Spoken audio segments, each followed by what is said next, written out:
स्वागतम सुस्वागतम। स्वागत है मित्रों आपका हमारे YouTube चैनल दलितों की कहानियाँ में। चलिए आचार्य कौलक्लूरी इनाक जी की कहानियों का रसानंद लेते हैं।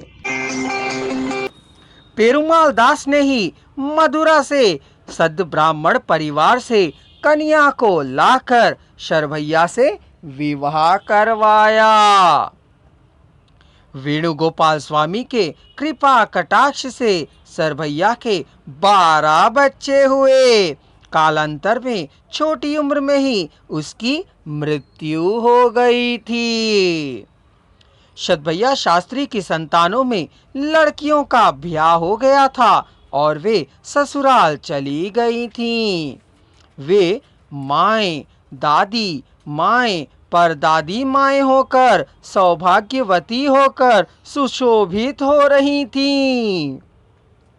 लड़कों की शादियां हो गई थीं।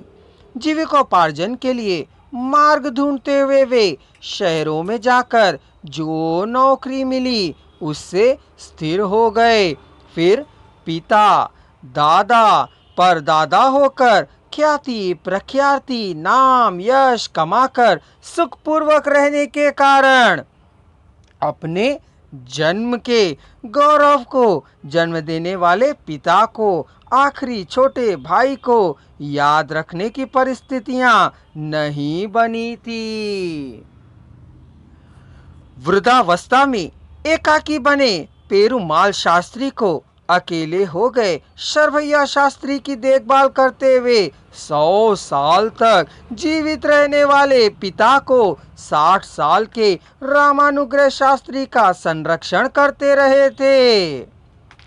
पूर्णायुष पूरा जीवन बिताने वाले शरभैया शास्त्री स्वर्गस्थ हो गए थे। इन दोनों को रसोई बनाकर खिलाने के लिए एक व्यक्ति की आवश्यकता महसूस होने के कारण शरभैया शास्त्री रामानुग्रह शास्त्री का विवाह करने के लिए कानून में पुन्ना बोटला के घर की सोने की सुंदर गुड़िया के साथ अंग रंग वैभव के साथ विवाह संपन्न किया था।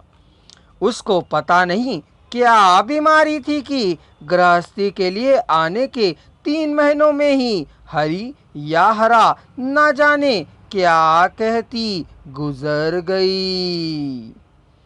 रामानुग्रह शास्त्री का कहना था कि उसने हरी कहा था। शरभैया शास्त्री का कहना था कि हरा कहा था उसने।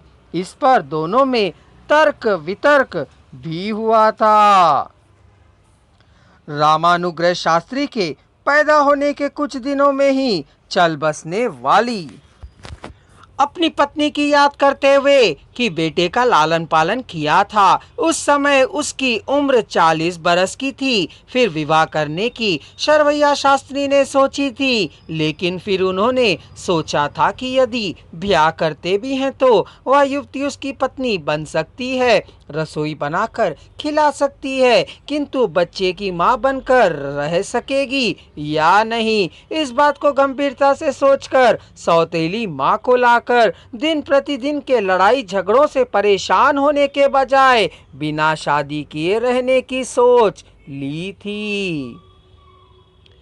पत्नी के चल बसने के 1 साल के अंदर रामानुग्रह शास्त्री भी शरभैया शास्त्री के पास गुंटूर के जनमूल गुंडल वालों की कन्या को लाकर पहले जितना ठाट बात से ना करने पर भी वैभवपूर्ण विवाह किया। वह महालक्ष्मी संपन्नों की बिटिया होने के कारण गृहस्थी बसाने नहीं आई।